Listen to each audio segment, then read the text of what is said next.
it, I would like to thank Dr. Deepti and ma'am for giving me this opportunity. I was out of presentation for very long time. So I'm coming again for this particular topic, which is contraceptive choices in medical disorders. Next, Deepti. So actually, with such a beautiful presentation by Manju and even Seema, so I just want to narrate the meaning of category 1 to 4 recommendations in WHO medical eligibility criteria, because it is not said in a slide form. One category is a condition for which there is no restriction for the use of contraceptive. Two is then advantage using the method generally outweigh the theoretical risk. And then condition where the theoretical or proven risk usually outweigh the advantage. And the fourth one is actually unacceptable contraceptive method. Next slide. So in this presentation, I have taken three contraceptive options like combined hormonal methods, progestin-only methods. Contraceptive methods include the combined oral pills, patch and ring, and contain a combination of estrogen and progestin. Progestin-only methods are progestin-based injectable and implanted hormonal method on POP. Intrauterine devices, copper IUD and LNG IUD. Tier 3 barrier and fertility awareness method and Tier 4 coitus interruptus and spermicides contraception will not be addressed in this because there are very few medical contraindications to their use except for the high failure rate. Next. So first of all, I am coming to cardiovascular problems like first of all hypertension, which is a very, very important topic, and why we are so much worried about the contraception in medical disorders, because any method of contraception can affect the disease process as well as disease process can affect the contraceptive method. And secondly, unwanted pregnancy is a very, very big burden on these patients because sometimes it is giving rise to life-threatening for the mother as well as, or the congenital anomalies in the baby or abnormal babies and the complications to the pregnancy. So this all suggests that we should be really aware about the contraceptive methods in medical disorders. So women with hypertension, previous slide only. Women with hypertension are at increased risk of poor obstetric outcome. So avoid unplanned pregnancy, and contraceptive method that worsen pre-existing hypertension should be also be avoided. Next slide, please. Combined contraceptive pills, first of all, it appeared to increase blood pressure in users even with current low dose regimes. A systemic review published in 2006 reviewed that though it doesn't affect the severity of hypertension, but it increases the incidence of these events like hemorrhagic stroke and ischemic stroke and myocardial infarction, etc. So in mild hypertension, it is WHO MEC category 3, and in severe hypertension, it is category 4. Next. Yeah. So progestin only methods shown not to affect blood pressure in many studies even after use in 24 months of follow-up, but had an increased risk of composite cardiovascular disease events as we saw in the combined pills using. And based on limited available evidence, there are no restriction for use of progestin only pills in women with adequately controlled hypertension or mildly elevated blood pressure. That is systolic 140 and diastolic 90 to 99. It is a category 1. But in women with severely elevated blood pressure, it is WHO category 2. Next. Intrauterine devices are very good for hypertensive patient, and it is category 1. It is acceptable and it is without any complication. The benefit of LNG IUD outweigh the risk in women with history of hypertension in severely elevated blood pressure, and it is category 2. Next. Now we come to the diabetes. Diabetes is a disease which is really, really rampant in India, and we have to face daily few patients in our OPD, whether they are menopausal, perimenopausal, or pregnant, or whatever. Even adolescent girls and young girls are coming with the diabetes. So diabetic women with complications should avoid pregnancy. So choice of contraception is very, very important. When we talk about combined contraceptive pills, because it is a vascular disease and the advantage of using CSC outweigh the risk. So it is category 2. Women with vascular complications like nephropathy, retinopathy, and neuropathy, and women with diabetes of greater than 20 years duration should avoid CSC use unless no other methods are available. So it is either category 3 or 4 depending on the severity of the disease. Next. Progestin only method has a limited effect on glycemic control and lipid profile and can be used in diabetic women with both non-vascular disease and vascular disease. That is a category 2. The benefit of LNG or etonogestrel implant outweigh the risk for use in women with diabetes mellitus, both with and without vascular complications. So again, it is a category 2. It has been seen that DMPA is associated with adverse changes in carbohydrate and lipid metabolism. So it is category 3. Next.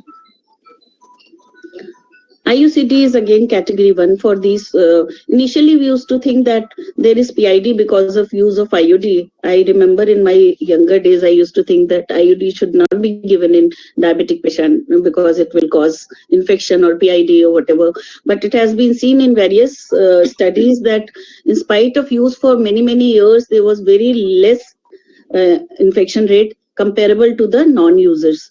So benefit of LNG IUD outweigh any potential risk in diabetic women with and without vascular disease. So it is category 2. Next. So now we come to the another disorder, medical disorder, that is systemic lupus erythematosus. Through this, I am going to talk about many diseases which are autoimmune diseases and how should we go about in these patients, because pregnancy should be planned during quiescence period. It should not be in the active disease, otherwise it creates a lot of problems. WHO guidelines are divided into 4 subcategories. So we have categorized these diseases in 4 state conditions. One is a positive or unknown antiphospholipid antibodies, then severe thrombocytopenia, or patient is on immunosuppressive treatment, and none of these risk factors. Next. Next. So when we talk about combined contraceptive, benefit of CSC use outweigh the risk in women with mild and stable disease and without the above mentioned risk factors. So whenever there are risk factors, we do not want to use these medicines, but otherwise it is a category 2 and benefit outweigh the risk. Women with antiphospholipid antibodies, including lupus anticoagulant, anticardiolipin antibodies, anti-beta-2 glycoprotein, are at increased risk of both arterial and venous thrombosis. So therefore, they are not candidates for CSC. This is again a WHO MEC category 4.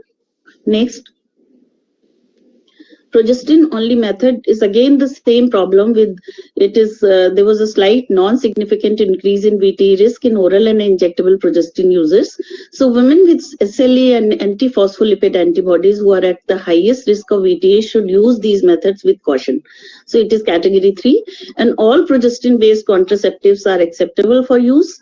WHO MEC criteria 2, and except for DMPA initiation given the potential for irregular bleeding with this method and exacerbation of bleeding in the short-term use.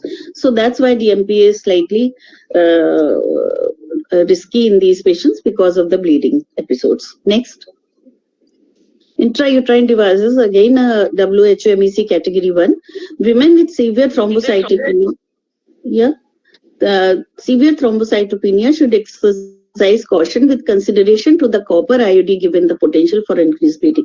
We all know that there is sometimes increased menstrual cycle, excessive bleeding, and so for that we have to be little cautious. Otherwise, it is a category 1. On the other hand, the LNG IUD can be used to treat heavy menstrual bleeding related to thrombocytopenia also. Minimal evidence in women with SLE shows no increased risk of infection with the use of IUD again. Next.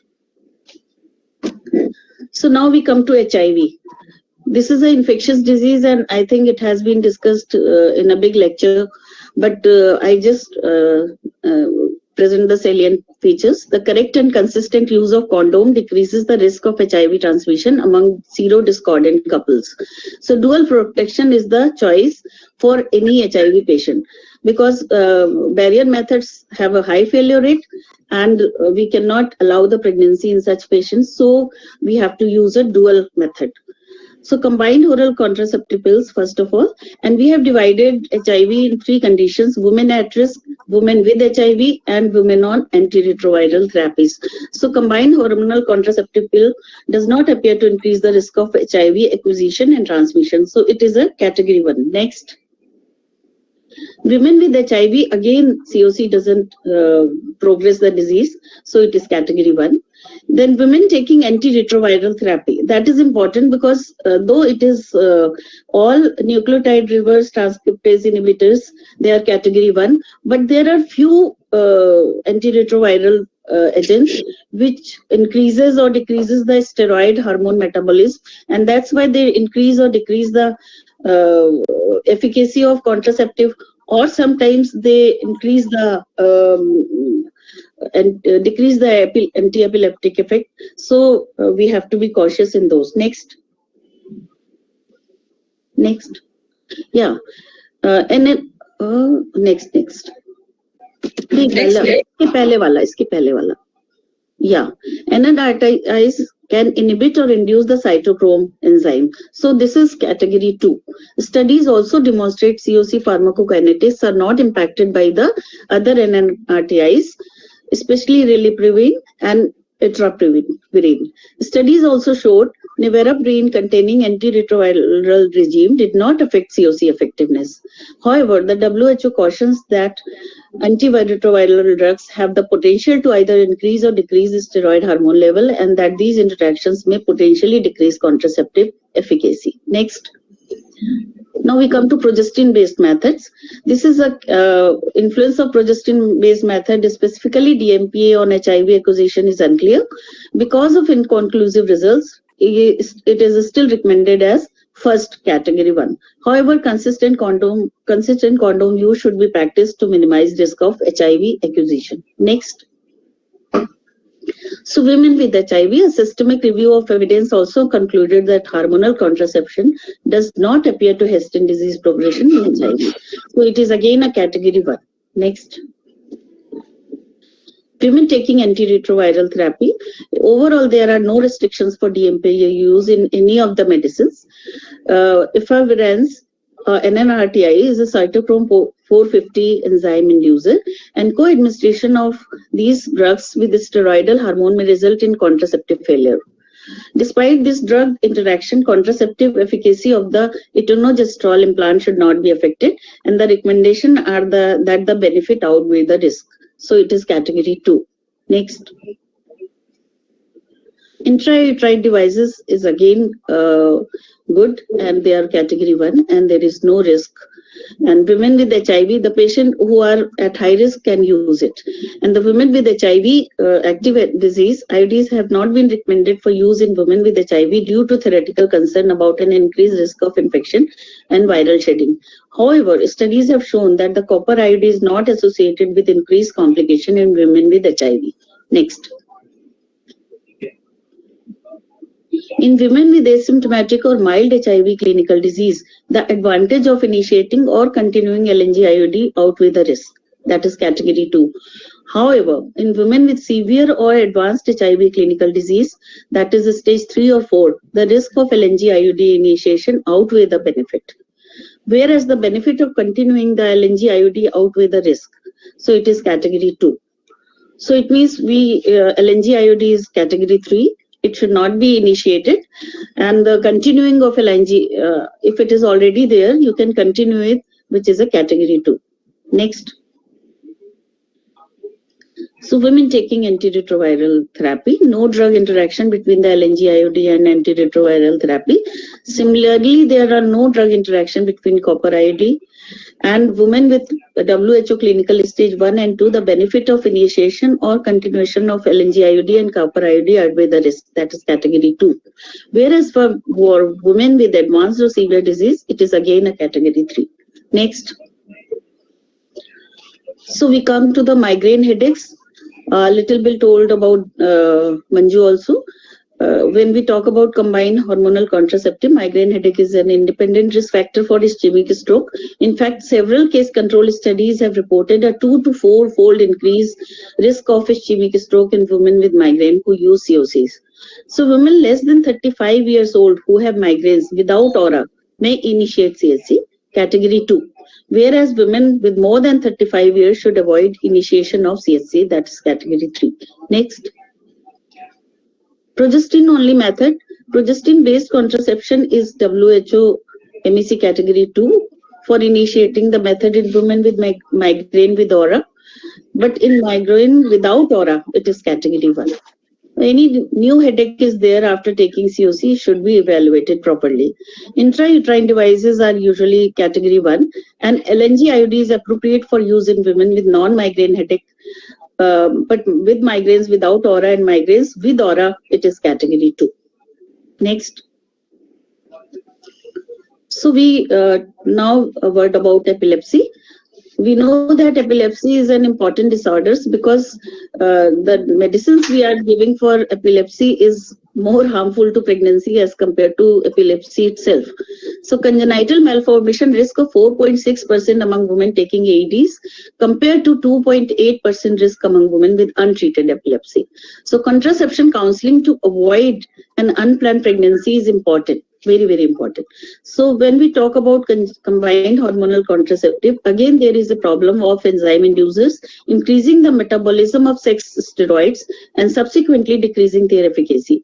These drugs who affect the efficacy of contraception is phenytoin, carbamazepine, phenobarbital, primidone, topiramate, oxycarbazone, and felbamate. Next. CSCs are WHO MEC category 3 for use in women taking these drugs. Several other studies also report lower lamotrigine level and an increase in seizure activity. So CSC should be used with caution in these women because it is said that it decreases the efficacy of drug, anti-epileptic, increases the efficacy of drug. So there is an increase in seizure activity. Next. Progestin only method, there is a potentially high failure rate when taken in combination with AEDs. So it is category 3. DMPA may also reduce seizures frequency in women with uncontrolled epilepsy. So DMPA is a WHO MEC category 1 for women using enzyme-inducing AEDs. 3 studies describe lower level of levonorgestrel and increased risk of pregnancy in women taking enzyme-inducing AEDs with levonorgestrel implant. So implant is category 2. In contrast to COCs, progestin only contraceptive method do not lower serum lamotrigine level. In women taking lamotrigine, progestin only pill DMPA and implants are category 1. Next. Intrauterine devices are very safe and they are category 1. Next. So a word about the transplants patient, like renal and liver transplants. So women of reproductive age who have received a solid organ transplant are at risk of unplanned pregnancy.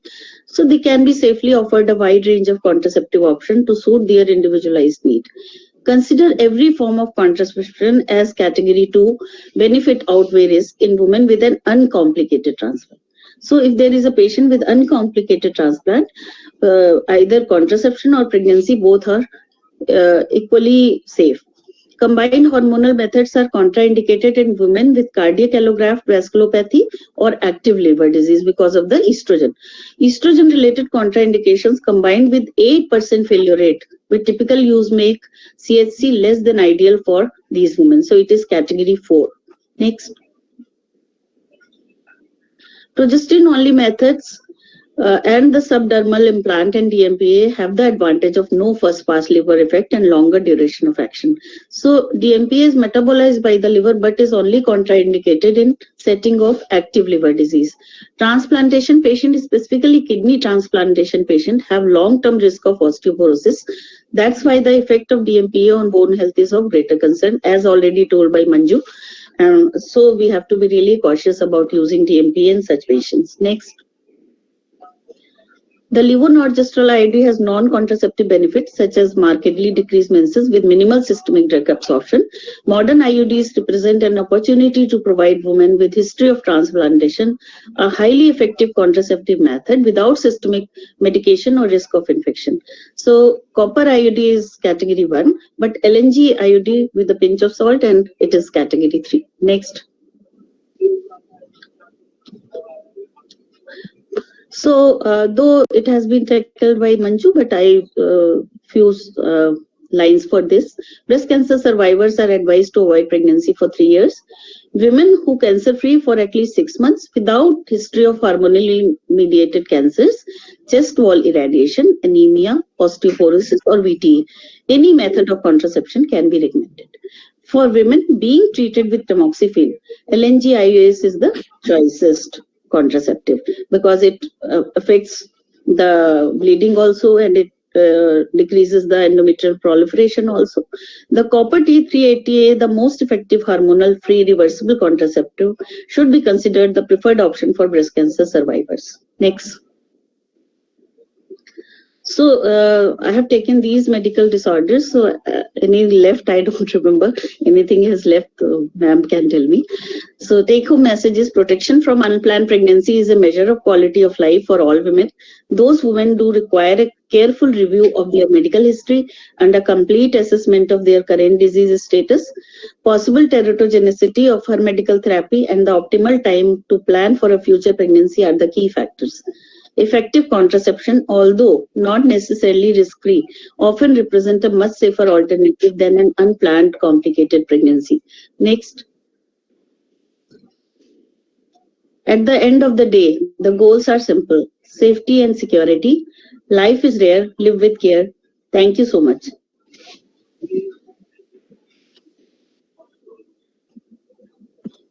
Very well covered.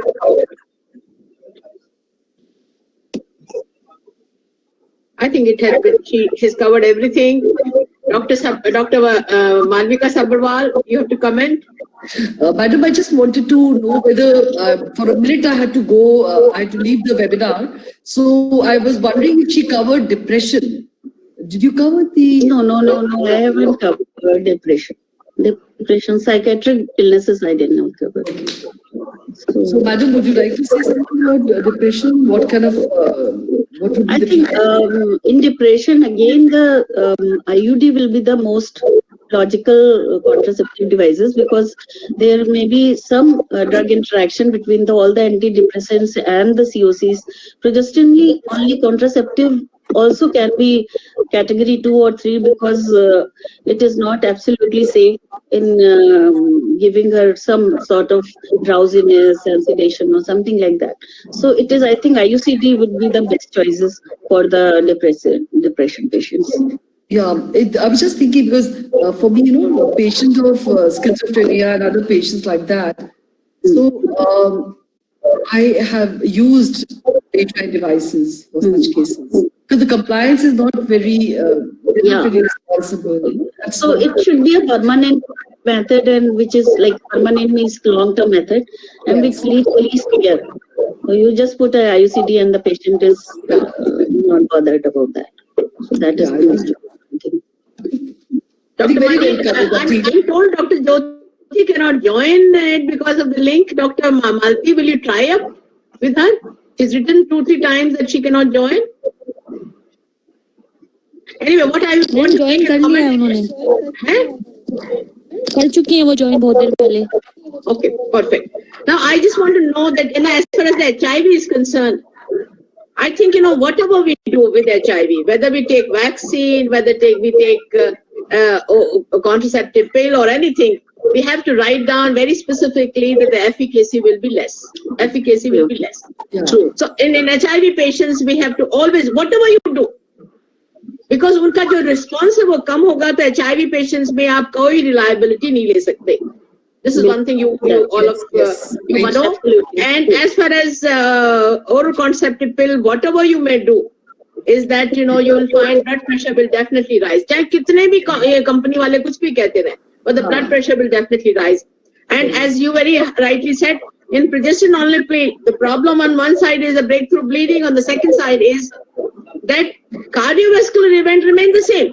Yeah, absolutely, ma'am. Bilkul. So one has to be very cautious as far as the hypertensive disorders are concerned when we are using the contraceptive and making a choice for them. So these things, I just wanted to tell you that